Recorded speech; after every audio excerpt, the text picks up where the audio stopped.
Hello and welcome to This Date in History, also known as TDH. The audio is audioing. Anyway, this show is all about the events that occurred to date in years past, both recognized by actual historians, but mainly things that we personally find intriguing enough for us to bring to you. The sources of this information comes from the Smart Device application, Today in History, What Happened Today in History, Historical Calendar, and the website onthisday.com. For links to those sources, the music, and anything else potentially interesting that we gather throughout the show, check the underbar of the description below. Anyway, I am A.O. Xander, and today is Saturn's Day, also known as Saturday, June 4th, 2022. Starting us off in the year 701 BC, the oldest Chinese recording of a solar eclipse occurred. I don't know why I put that there, so let's see here. Oops, wrong one. Alright. Doing a significant time jump into 1039, Henry III became Holy Roman Emperor. Moving on up into 1070, Roquefort cheese created in a cave near Roquefort, France. Alright. Roquefort cheese was created. 1133, Rome Inoculus II crowned Lotharius III Roman German Emperor. Alright. 1357, the Peace of Ath was signed by Count Louis II of Flanders and Duke Wenceslas of Luxembourg, ending the attempted of the secession of Brabant. 1391, a mob led by Ferran Martinez surrounded and set fire to the Jewish quarter of Seville in Spain. The surviving Jews were sold into slavery. You know what? That sucks, but it's better than being killed, you know? Because you can always escape. Jumping on up into 1487, Lord Lovell and John D. La Poe. Okay, that's weird. Alright, I'm going to have to talk to Sohan about that. Yeah. Anyway, in 1615, during the siege of Osaka, forces under the shogun Tokugawa Ieyasu took Osaka Castle in Japan. 14 years later, 1629, Dutch East India ship Batavia wrecked on Morning Reef off the Houtman Abrolhos, Western Australia, with 200 survivors. Only 70 survived after 3 months due to mutiny and murders. So dang, that wasn't even the end of things for them. 1632, Prince Frederick Henry, Prince of Orange, conquered Venlo. And then in 1647, English parliamentary army, parliamentary, okay. Yeah, 1647, English parliamentary army under Cornet George Joyce took King Charles I as a prisoner during the Second Civil War. Dang. Jumped on up into 1664, Viceroy William Frederick conquered Dijlershens. 1666, during the Battle of Dunkirk, the English and Dutch fleet battled. 1741, Prussia went to the Covenant of Nymphenburg. Alright. What is the Covenant of Nymphenburg? Let me look it up here real quick. The Treaty of Nymphenburg. It was a treaty between Bavaria and Spain that was concluded on May 28th in 1741. Alright, is this the same thing? France and Bavaria. Prussia goes into the covenant. Would this be the Sylvia? Yeah, Prussia's in here, okay. Alright, so I'm going to add this into the underbar for anybody to, expand their knowledge on this subject matter. Moving on up into 1745, during the battle at Hohenfriedberg Silesii, Frederick the Great in Prussia defeated Austrians and Saxons. 1756, Quakers left Assembly of Pennsylvania's army land at Furness, Lancashire. Okay. 4 years later, in 1760, during the Great Upheaval, New England planters arrived to claim land in Nova Scotia, Canada, taken from the Acadians. 9 years later, in 1769, a transit of Venus was followed 5 hours later by a total solar eclipse, the shortest of such an interval in history. That's interesting. The transit of Venus essentially is like when you can see Venus go across. It's transit. So that happened 5 hours after a total solar eclipse. That is pretty cool. 1783, Joseph and Joaquin Montgolfier made the first public hot air balloon flight unmanned, covering 2 kilometers and lasting 10 minutes with an estimated altitude of between 1,600 to 2,000 meters. Well, that's cool. So the first time we took to the skies, we actually didn't. 1784, Madame Elizabeth Thibault became the first female balloonist. Cool. Actually, I wonder if that's the same person, because there's a movie recently where they went to in the hot air balloon trying to break the record and everything. They use a balloon as a parachute coming back down. I wonder if this is the same person as far as the character stuff. I don't know. Anyway, 1792, Captain George Vancouver claimed Puget Sound for Britain. Or Puget Sound, sorry. Puget Sound. 10 years later, in 1802, grieving over the death of his wife, Marie Clotilde of France, King Charles Emmanuel IV of Sardinia abdicated his throne in favor of his brother, Victor Emmanuel. 3 years later, in 1805, Tripoli forced to conclude peace with the U.S. after war over tribute. In 1812, the Louisiana Territory was officially renamed Missouri Territory. Interesting. 22 years later, in 1824, the first free press without government approval was founded in Australia, the Hobart Town Gazette, by ex-convict Andrew Bent. Ooh, ex-convict. Dang. You want to talk about freedom of speech? Ex-convict, given publishing rights. That's pretty interesting. 1 year later, in 1825, unseasonable hurricane hit New York City. Dang. 6 years later, in 1831, the National Congress selected Leopold von Saxon-Coburg as King of Belgium. 365 days later, in 1832, the Third National Black Convention met in Philadelphia. Jumping up into 1859, the Second Italian War of Independence occurred, in which the Battle of Magenta resulted in a French-Sardinian victory under Napoleon III over the Austrians under Marshal Ferecis Gilead. Gilead? I don't know how to... Yeah, dude, Austria and Australia, they gotta, figure out one of them needs to rename their country, because they're just one letter away from being the other one. Or, one letter added or taken away. Anyway, in 1875, the Pacific Stock Exchange opened. Pacific Stock Exchange.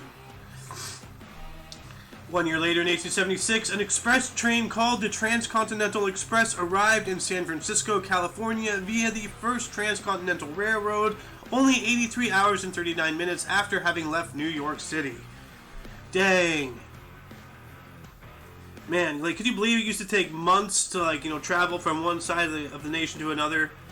And nowadays, we can just do it in mere hours, thanks to aircraft. But, until between then and now, there are trains, other planes, and automobiles, 2 years later, in 1878, Cyprus was ceded by Turkey to Britain for administrative purposes. 1892, Oil City in Titusville in Pennsylvania was destroyed by an oil tank explosion, resulting in the deaths of 130 people. 4 years later, in 1896, Henry Ford took his first Ford through the streets of Detroit. Dang, talk about showboating. But that's a sign of things to come. Essentially, Henry Ford was the first Adolf Hitler. And by that, I mean, he made the people's car in the United States, and then Hitler made the Volkswagen, the people's car, in Britain. Germany. What the hell? Wow. Britain? Wow. I'm going to get some comments on that. 1913, English suffragette Emily Davidson died after throwing herself in front of King George V's horse, Anmer, during running of the Derby at Epsom. Alright. So, that's essentially like a suicide bomber before there were bombs? Or during? I don't know. Before they were willing to take other people to hell with them, they were killing themselves. 1913, General Aleksei Brusilov began a massive Russian offensive on the Eastern Front during World War I. 1917, the first Pulitzer Prize was awarded to Richels and Elliott's Julia Ward Howe. Okay. Also in 1917, American men began registering to the draft. And also in 1917, the most excellent order of British Empire was inaugurated by King George V to reconcile the efforts of his people in World War I. 1 year later, in 1918, French troops, with the aid of U.S. troops, stopped the Germans at Chateau Thierry as they attempted to cross the Marne. 365 days later, in 1919, U.S. Congress passed the women's suffrage bill, the 19th Amendment. Also on that same day, same year, U.S. Marines invaded Costa Rica. We'll see what happens when we give women suffrage. We invade countries. It's a joke. 1 year later, in 1920, Peace of Trianon between Allies and Hungary occurred. 6 years later, in 1926, Ignacy Mościcki became president of Poland, which he held office until 1939. Dang. So that's 13 years. Pretty good. Anyway, 2 years later, in 1928, President of the Republic of China, Zhang Zuolin, was assassinated by Japanese agents. Good. 1934, Dr. Frederick Banting, co-discoverer of insulin, was knighted. Alright. In 1940, British completed the Miracle of Dunkirk by evacuating 338,226 Allied troops from France via a flotilla of over 800 vessels, including Royal Navy destroyers, merchant marine boats, fishing boats, pleasure craft, and even lifeboats. Dang. Also in 1940, Winston Churchill's speech, We shall fight on the seas and oceans, was broadcast, you know. Anyway, 1941, Nazis forbade Jews access to beaches and swimming pools. Dang. They had rights that long? I'm going to say, you know, the Nazis were a lot more lenient on the Jews than the liberals are being on us. Tell you what. 1941, Republic of Croatia ordered all Jews to wear a star with the letter Z. Just like those vaccine passports. Yeah, just like, you know, those mandatory, you know, chips, mandatory masks. 1942, during the Battle of Midway, it began. Japan's first major defeat in World War II occurred. Yep. That's because, conveniently, when Pearl Harbor happened, all of our aircraft carriers were somewhere else. Anyway, also in 1942, the Capitol Record Company opened for business. 1 year later, 1943, Argentina was taken over by General Rossel and Colonel Juan Perón.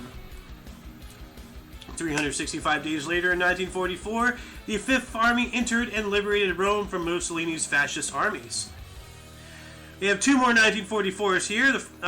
This one is French General Charles de Gaulle arrived in London. And then General Eisenhower canceled the planned D-Day invasion on June 5th after receiving unfavorable weather reports. But there was a possible opening on June 6th, so they went for it, and history since then.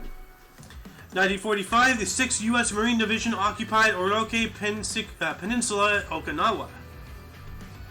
Also in 1945, the United States, Soviet Union, Britain, and France agreed to divide up occupied Germany.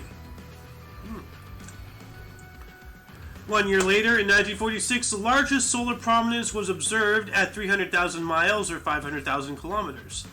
What's a solar prominence? Let me look that up here real quick. Solar prominence. Well, while that's figuring out what it wants to do, I'm going to take us up into 1947, in which the U.S. House of Representatives approved the Taft-Hartley Act. I wonder what that is. Anyway, solar prominence, also known as a filament when viewed against a solar disk, is a large, bright feature extending outward from the sun's surface.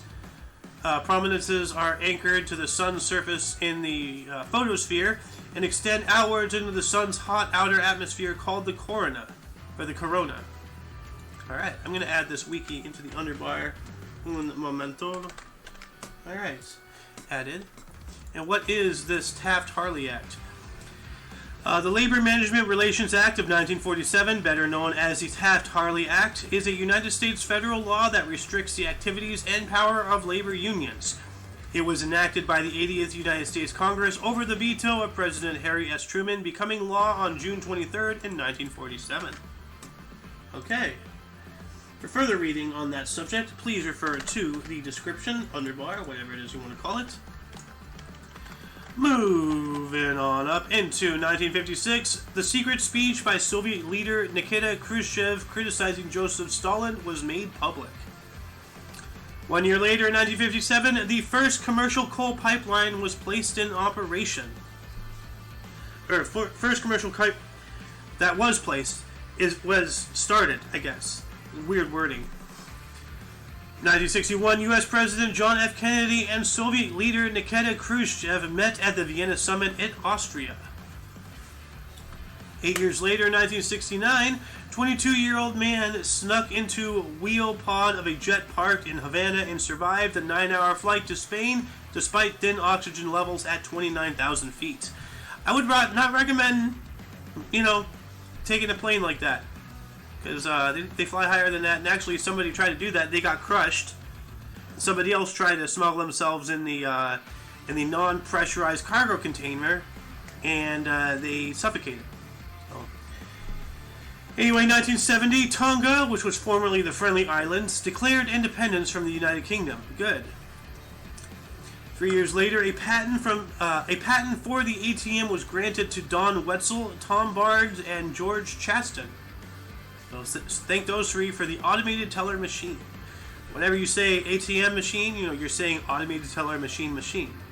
So, to prevent you from sounding like an idiot, know what the acronyms are for. Alright? It's not that difficult, It's not called an atom, ATM means three words, alright? Anyway, 1974, never repeated 10-cent beer night at Cleveland. Unruly fans stumble onto the field and cause the Indians to forfeit the game to the Rangers with the score tied 5-5 in the 9th. Hey, I like a 10-cent beer. Sign me up.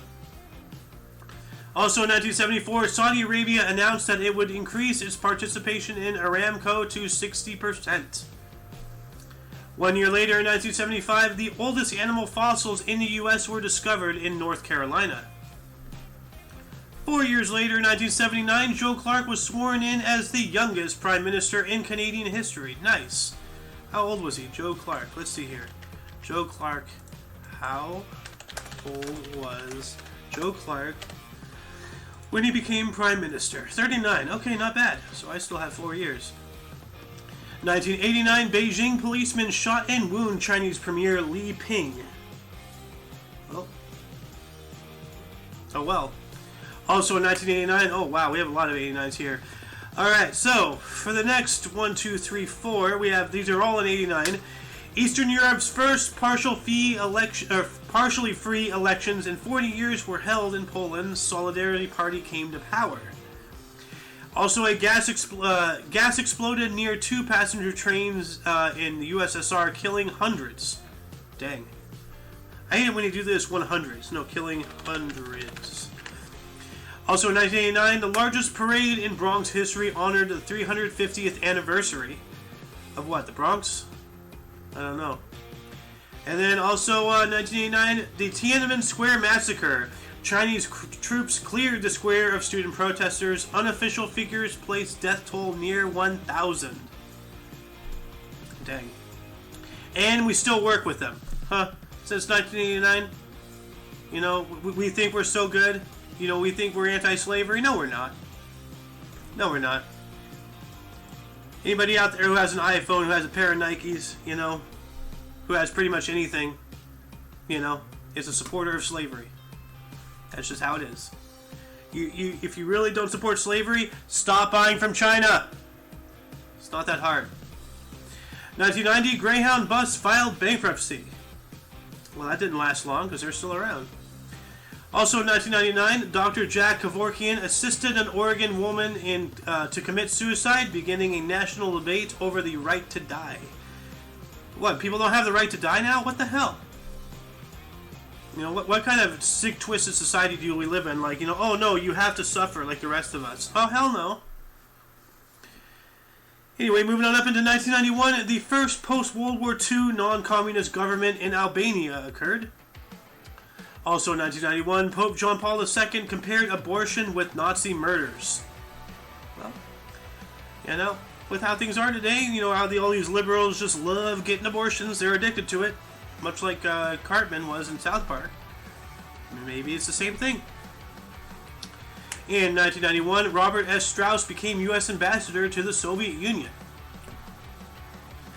And then in 1997, the United Nations Security renewed its quote-unquote oil for food initiative, whereby Iraq may sell $2 billion worth of oil to buy food, medicine, and other necessities to alleviate civilian suffering under the sanctions imposed when it invaded Kuwait in 1990. Yeah. Something tells me that we were going to go back in there anyway. Jumping on up into the 2001, Gyanendra, the last king of Nepal, ascended to the throne after the massacre in the royal palace. Yeesh. 2008, British TV presenter Michael Perkinson was knighted by Queen Elizabeth at Buckingham Palace. 2012, U.S. drone attack killed 15 militants in Pakistan, including high-ranking Al-Qaeda official Abu Yahya al-Libi. Also in 2012, a car bomb killed 26 and injured 190 others in central Baghdad in Iraq. Also 2012, Japan's stock market plummeted to record lows, with the S&P Topex 150 reaching its lowest level since 1983. And the last 2012 article here, wedding party bus crashed, killing 23 and injuring 60 while in Islamabad, Pakistan. Well, you know, don't get into wedding buses and don't have a wedding in Pakistan, especially in Islamabad. I'm not sure if that was before or after. I think that was after we killed bin Laden. 2 years later, in 2014, 10 Nigerian generals and 5 other senior military officers were court-martialed for providing arms and information to jihadist terrorist group Boko Haram. I'm sorry about that. I have like permanent numbing in this side of my jaw from previous dental exploits. 2017, Ariana Grande headlined benefit concert for victims of her Manchester concert bombing, also featuring Coldplay, Miley Cyrus, Justin Bieber, and Katy Perry. Yeah, well, all of them except for Coldplay just suck. So, 1 year later, in 2018, U.S. President Donald Trump tweeted, quote, "I have the absolute right to pardon myself," end quote. Did he though? I think that's fake news. That has to be fake news. Did he? Like, let me look that up. Like, I cannot believe that. That is absolute fake news. Well, while that's loading in, I'm going to move on up to 2018 as well. Former U.S. President Bill Clinton, during an interview with NBC, said he hadn't and doesn't need to apologize to Monica Lewinsky. No, he doesn't. Of course. Here we go. CNN Politics. Okay. Yeah, BBC, CNBC, Washington Post. Yeah, that's fake news. Yep, I'm going to go ahead and get rid of this because this is not even right. That did not happen at all. And our sources are notoriously left-leaning, so I wouldn't be too surprised that they did that. Anyway, 2019, former U.S. School Secretary Guard Scott Peterson was arrested and charged with neglect of a child and culpable negligence for not confronting a gunman during Parkland School massacre in landmark case. So where's that attitude with this recent shooting in Texas, huh? How come nobody's going after it? How come the police officer who gave the order for everybody else to stand down was behind closed doors voted into the Senate or something? Not the Senate, but some kind of political position.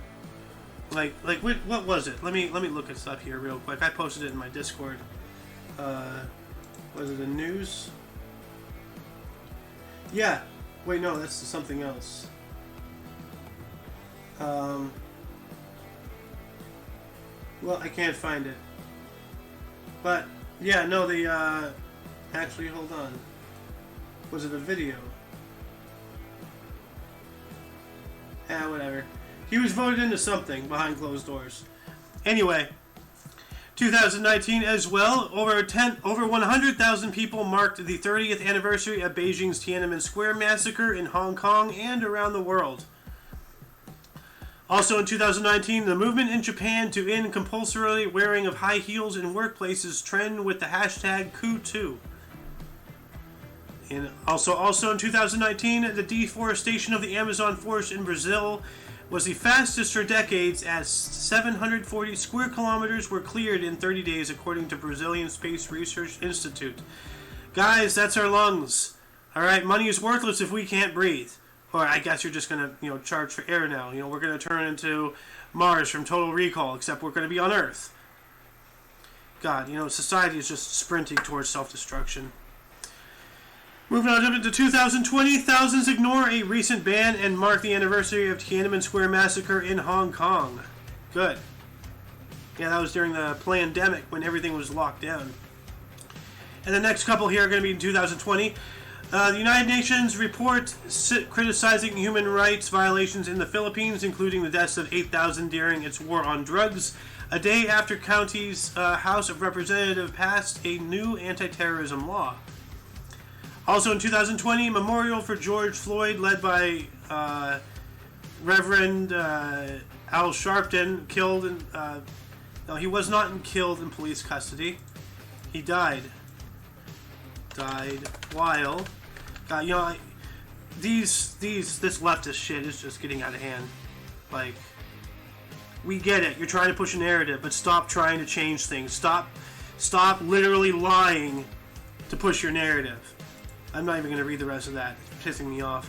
2020, a state of emergency was declared after 20,000 tons of diesel oil spilled near the Russian city of Norilsk, Siberia, within the Arctic Circle. Yeah, that was intentional in order to artificially drive up the prices of gas. And then 1 year later, or 1 year ago, in 2029, Nepalese Prime Minister KB Sharma Oli made a desperate plea for vaccines amid his country's devastating COVID-19 second wave, reporting nearly 9,000 daily cases late May. Yeah, because they literally write everything off as COVID. I've said this before and I'll say it again. I actually spoke to somebody who was a doctor, and he had somebody come in for being hit by a truck. He got hit by a truck, and obviously he didn't make it, but then they wrote it off as COVID. How does that make sense? Narrative.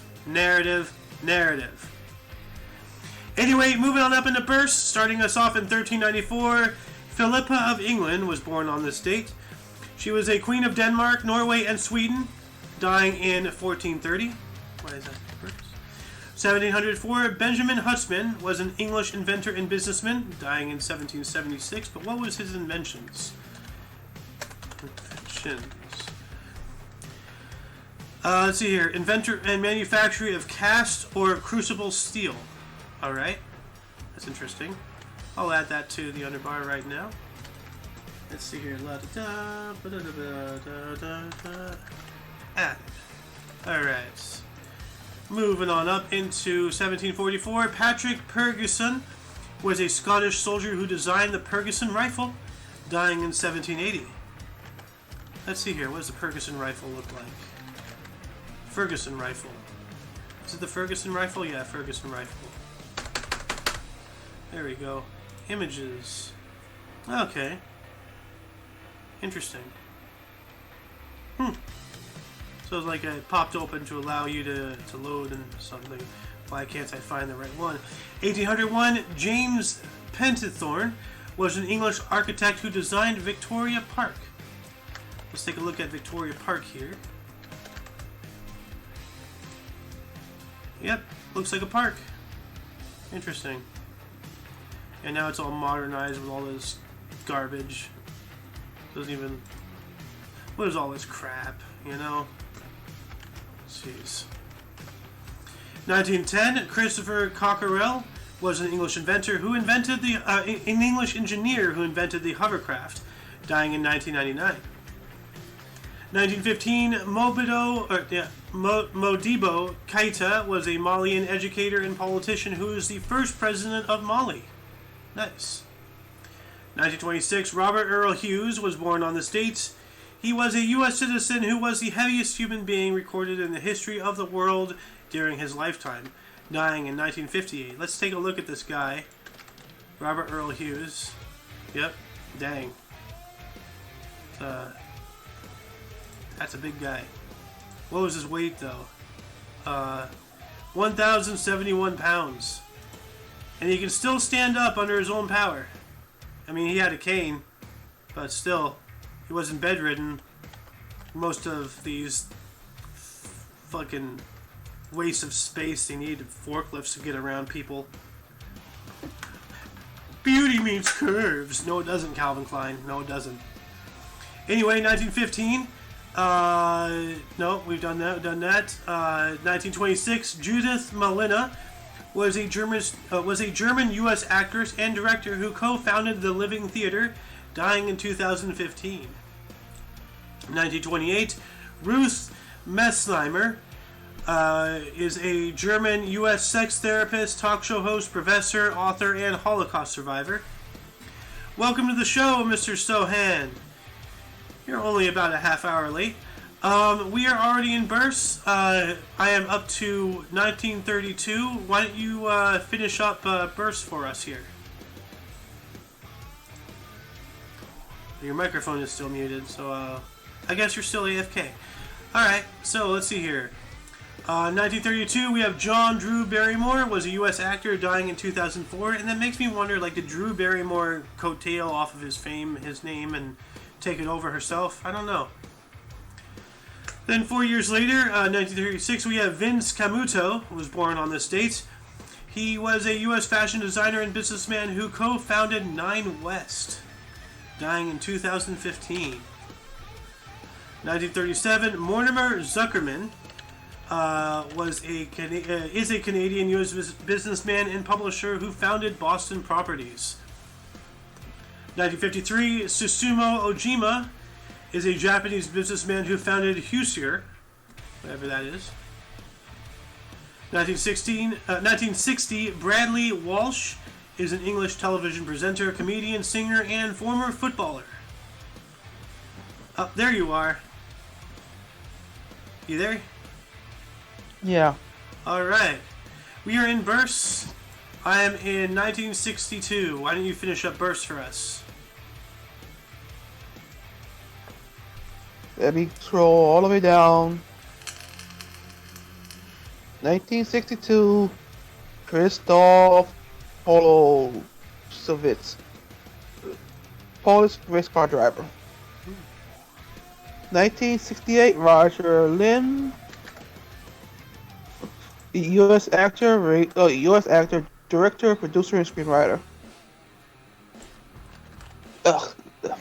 1968, Albie Shore, U.S. R&B singer, songwriter, keyboard player, and producer.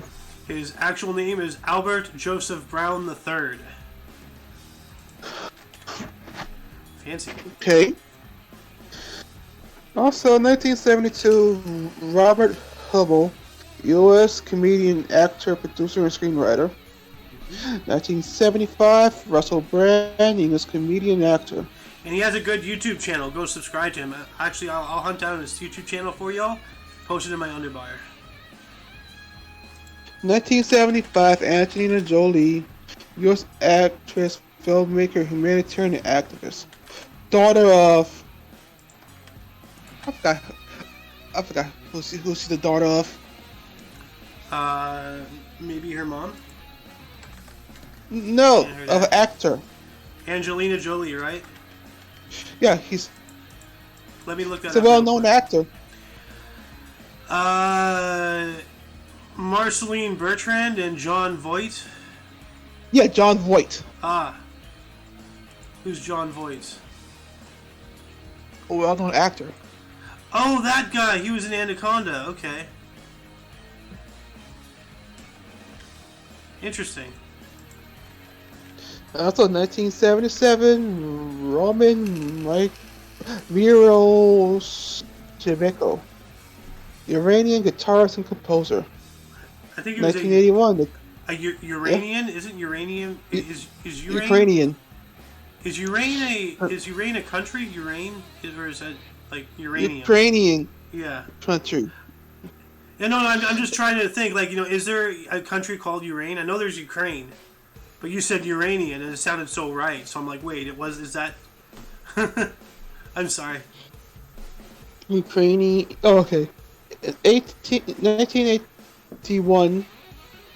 Natalia Vodopayanova, Soviet basketball player. 1985, Leon Bada, African operator and DJ. Now, that was the guy with the big head thing. Like, you remember that guy who had the problem with his skull or something? Okay. Yeah. Anyway. Moving on to that, starting us off in 756, we have Shomu, was a Japanese emperor, was born in 701. 863, we have Charles, Archbishop of Mainz. No one knows who his birthday was. And then we have 1102, Władysław the First Herman, Polish nobleman. Birth, and I think BC is christening, so he was christened in 1106. Wait, how could he... Wait, I'm going to have to double check my source here. How could he die before he was christened? Like, I'm going to have to double check on this here. 1 second. This doesn't make any sense. Come on, load! What was that? 1102? Wait, we're in deaths, right? Okay. Yes. Władysław... June the 4th. Why is this not on here? Wait, 11, yeah. 1044, okay, I screwed that up. BC was 10... Wait. Polish nobleman. Yeah, BC was 1044. Okay, that was weird. Okay, I must have gotten this other guy here, yeah. Alright. Anyway, your turn. 1394, Mary de Bohun, wife of Henry IV of England. 1453, Androkios Polylolos Anticozinos, Byzantine commander. 1472, Nezahualcóyotl, Aztec poet. Bless you. Jumping up into 1585, Muritus died on the state, which is fairly interesting, because that sounds like the Mexican word for death, muertos. He was a French philosopher and author, born in 1526. 1647, we have Canonius, was a Grand Chief Sachem of the Narragansett, was born in 1565, and what is even that? Like, Grand Chief Sachem of the Narragansett. I have no idea. Well, while that's all loading, finally loading. Okay, well, what is... Okay, so the Narragansett is an Indian tribe, and the Chief Sachem is the chief, I guess. Okay, well, so that's pretty self-explanatory. Then, 1801, we have Frederick Muhlenberg, was a American minister and politician who is the first Speaker of the United States House of Representatives, having been born in 1750. Nice. 1809, Nikolai Alabigrad, Danish neoclassical and history painter, sculptor, and architect. 1922, W.H.R. Rivers, English and art. Wait, hold on. Let me read this. Anthropologist, neurologist, ethnologist, and psychiatrist. His full name is William House Rivers. Interesting.